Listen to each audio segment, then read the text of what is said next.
Hello everyone, কেমন আছো তোমরা সবাই? আশা করছি খুব ভালো আছো। আমরাও কিন্তু বেশ ভালো আছি।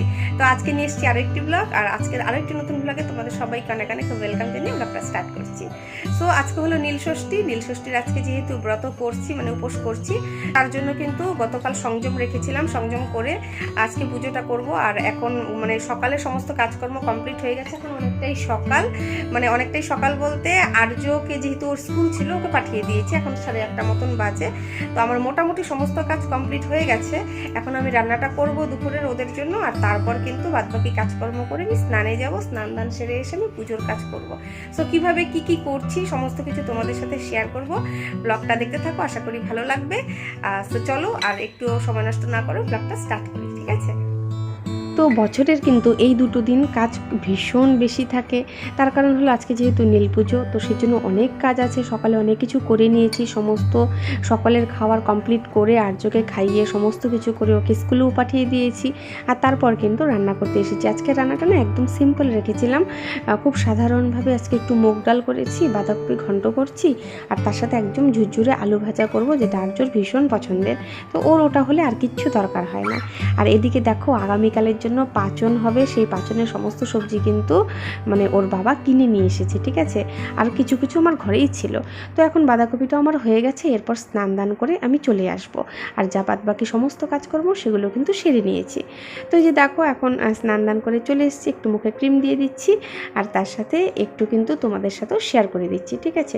সো তারপর কিন্তু ক্রিম ট্রিম দিয়ে দিলাম। আর এখন সানস্ক্রিনটা অবশ্যই মাস্ট, এই সানস্ক্রিনটা দিয়ে নেব। এখন বাজে মোটামুটি 12টার মতন বাজে, ঠিক আছে? তো এখন আমি কাজটা শুরু করছি, মানে পুজোর কাজ শুরু করছি।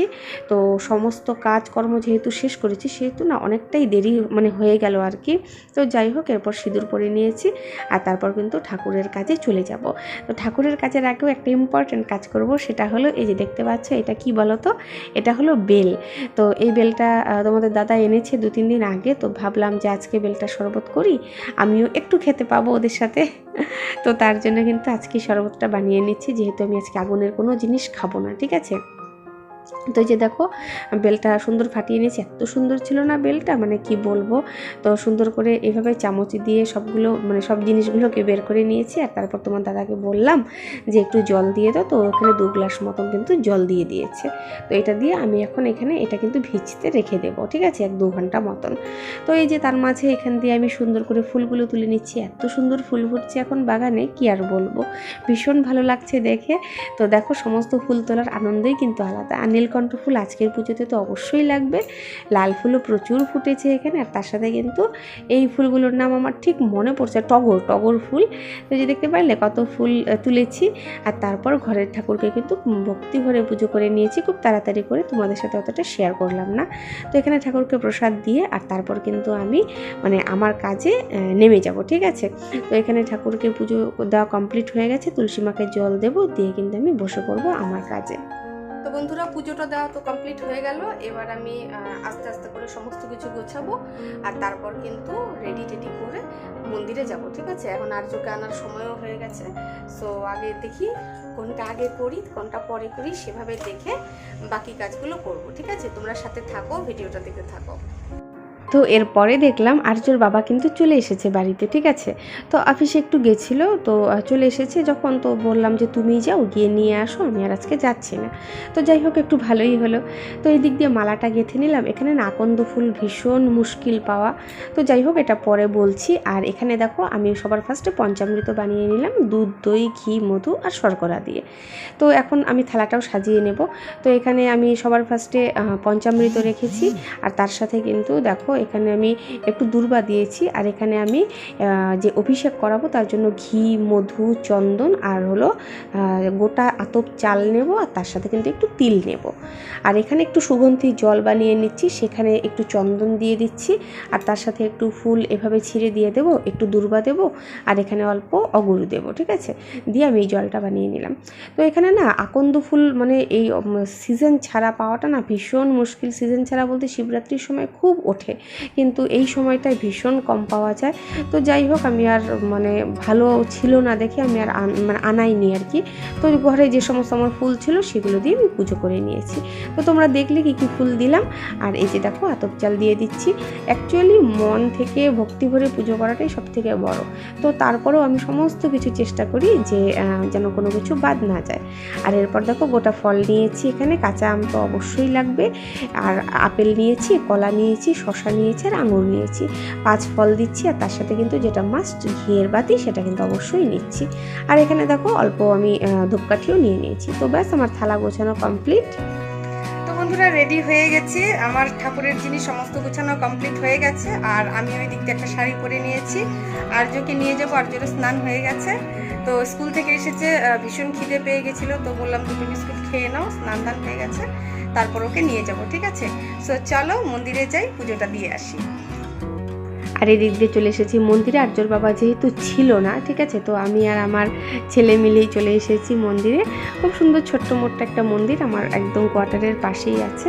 তো আর কি সাহারা, এখন ছেলে ছাড়া তো আর কেউ সাহারা নেই। বললাম বাবা তুই একটু তুলে দে, না তো আমার একটুও ভিডিও করা হবে না। তো ও যতটুকু তুলেছে তোমরা দেখে বুঝতেই পারছো। তো যাই হোক খুব ভালো তুলেছে। আমি তো বলেছি বাবা খুব ভালো হয়েছে, ভীষণ খুশি হয়েছে শুনে, ঠিক আছে। তো এরপর আমরা জল ঢেলেছি, শুধু আমি ঢালিনি, আমার ছেলেকে দিয়েও কিন্তু ঢালিয়েছি, ঠিক আছে। তো আর্যও ঢেলেছে, ও ভীষণ খুশি হয় এই সমস্ত জায়গাগুলোতে মানে জল ঢালতে এসে। আর আমিও ওকে দেই ছোট থেকেই, কারণ সবসময় যে বাচ্চা মানুষের না খেয়ে করতে হবে এরকম তো কোনো ব্যাপার নেই, ওরাও তো ভগবানের সমান, তাই না। তো সেই জন্য কিন্তু মানে আমার সাথে যখনই নিয়ে যাই ওকে, ও কিন্তু জল ঢালে আমার সাথে সাথে। তো একটু ও এখানে দেখো ভিডিও করে দিয়েছে, আর তারপর কিন্তু ও আমার সাথে সাথে ঢেলেছে, আমি কিন্তু আর ওগুলোর ভিডিও করিনি। তো যাই হোক খুব ভক্তিভরে ঠাকুরকে পুজো করে নিলাম। আর আজকের দিনটা ভীষণ ভালো কাটলো, আমরা সবাই মিলে ভীষণ আনন্দ করেছি। আর আর্য তো ভীষণ খুশি, দেখো পুজো দিচ্ছে আর ফুল দিচ্ছে, দেখো খুব খুশি। তো যাই হোক ওর খুশিটা দেখে আমারও মনটা খুশিতে ভরে যায়, সত্যি কথা। তো আমরা এখানে এরপর আরতি করে নিয়েছি, সমস্ত কিছু করে নেওয়ার পর কিন্তু তারপর বাড়ি চলে এসেছি, ঠিক আছে। তো আমাদের পুজো কমপ্লিট হয়ে গেছে, এবার বাড়ি যাবার পালা। চলো তাহলে বাড়িতে যাই।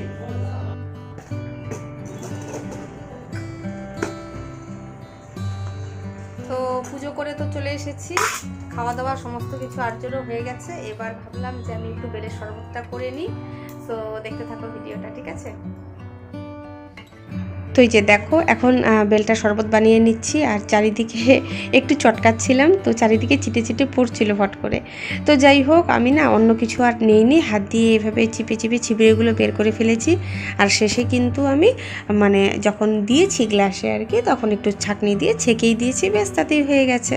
তো এই যে দেখো চিনি দিয়ে খুব ভালো করে করে নিয়েছি, আর তারপরে এভাবে ছাঁকনি দিয়ে গ্লাসে দিয়ে একটু চামচ দিয়ে নেড়ে নেড়ে দিয়েছি, ব্যাস সুন্দরভাবে কিন্তু নিচে পড়ে গেছে।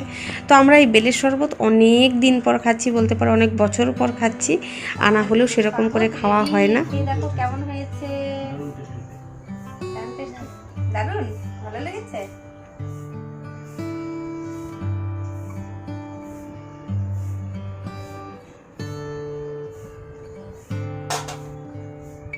বাবার ফিনিশ আসলে অনেকদিন পর খেলাম। আর্য তো মনে হয় ফার্স্ট না, আর্য তো এই প্রথম খেলো বেলের শরবত। তোমারও ফিনিশ। তো সবাই খাওয়ার পর কিন্তু আরেকটু রয়ে গেছিলো, তো আমার ভরমশাই বললো এটা তুমিই খাও, আজকে যেহেতু তুমি উপাস আছো। তো সেজন্য এটাকে লাস্টে একটু চেলে তারপর আমি খাচ্ছিলাম। আর কিছু গল্প হচ্ছিল। কি গল্প হচ্ছিল, আমাদের কোয়ার্টার নিয়ে একটু কথা হচ্ছিল, কোয়ার্টারে কাজ হবে মানে কাজ করানো হবে আর কি, তো সেগুলো নিয়ে একটু কথা হচ্ছিল। আর এদিক দিয়ে দেখো আজকে ফল এনেছে, আগের ফলগুলোও ছিল, তো সেগুলো কিন্তু আমি সব মানে সাজিয়ে সাজিয়ে রাখছিলাম। তারপর একটু বিকালের দিকে আর্যকে নিয়ে আর ওর বাবা সাইকেল নিয়ে গেছে একটু স্টেশনের দিকে ঘোরাতে। তো এই যে দেখো শিব পার্বতী যাচ্ছে সেজে, এগুলো কিন্তু আমাদের ওদিকে না মানে আলিপুরে আগে বাবার বাড়িতে যখন ছিলাম তখন খুব দেখতাম, কিন্তু এখন ময়নাগুড়িতে বিয়ে হয়ে চলে আসার পর এই জিনিসগুলো অনেকটাই কমে গেছে, আর নজরে পড়ে না সেরকম করে। তো যাই হোক সন্ধ্যাবাতি দিয়ে নিয়েছি, আর তারপর 7:30 থেকে 8:30 মতন একটা টাইম ছিল, যেটা প্রদীপ দেওয়ার খুব ভালো সময় ছিল। এর আগেও একটা ছিল, সেই সময়টা আর আমি দেইনি, সন্ধ্যা হওয়ার পর কিন্তু বাতিটা দিয়েছি। তো আর যেহেতু মন্দিরে যেতে পারলাম না, সেজন্য কিন্তু বাতিটা আজকে আমি ঘরেই দিয়েছি, ঠিক আছে। তো এই যে আমাদের ভগবানের সামনে আমি বাতিটা দিয়েছি, ভক্তি ভরে প্রার্থনাও করেছি। তো আজকের ভ্লগটা মোটামুটি এখানেই শেষ করছি। কেমন লাগলো তোমাদের অবশ্যই কিন্তু আমাকে কমেন্ট করে জানিও, ঠিক আছে। তো বন্ধুরা, পুজো তো হয়ে গেছে আর সমস্ত কিছু হয়ে গেল, তোমরা তো সবই দেখলে। আর সন্ধ্যাবেলায় প্রদীপও জ্বালিয়ে দিলাম, যেহেতু এবারের পুজোটা আমি বিশেষ কারণবশত একটু আগে করেছিলাম, ঠিক আছে। তো সেই জন্য আমি সন্ধ্যেবেলায় কিন্তু প্রদীপটা জ্বালালাম। নয়তো প্রতি বছর আমি কিন্তু সন্ধ্যেবেলায় পুজোটা দিতে যাই আর তখনই কিন্তু মন্দিরে গিয়ে মানে প্রদীপটা জ্বালিয়ে আসি। তো এখন আর মন্দিরে যাওয়াটা সম্ভব হলো না, তো সেই জন্য কিন্তু আমি বাড়িতে আমার ঠাকুরের সামনে আমি প্রদীপটা জ্বালিয়ে দিয়েছি। সো কেমন লাগলো তোমাদের ব্লগটা অবশ্যই কমেন্ট করে জানিও। যদি ভালো লাগে অবশ্যই একটা লাইক করে চ্যানেলটিকে সাবস্ক্রাইব করে সাথে থেকো, ঠিক আছে। আর অবশ্যই কিন্তু একটা কমেন্ট করে যেও। তো চলো আজকের মতন ভিডিওটা এখানেই শেষ করছি। দেখা হবে পরবর্তী আরেকটি নতুন ব্লগে। ততক্ষণের জন্য টাটা। সবাই তোমরা খুব ভালো থেকো, সুস্থ থেকো।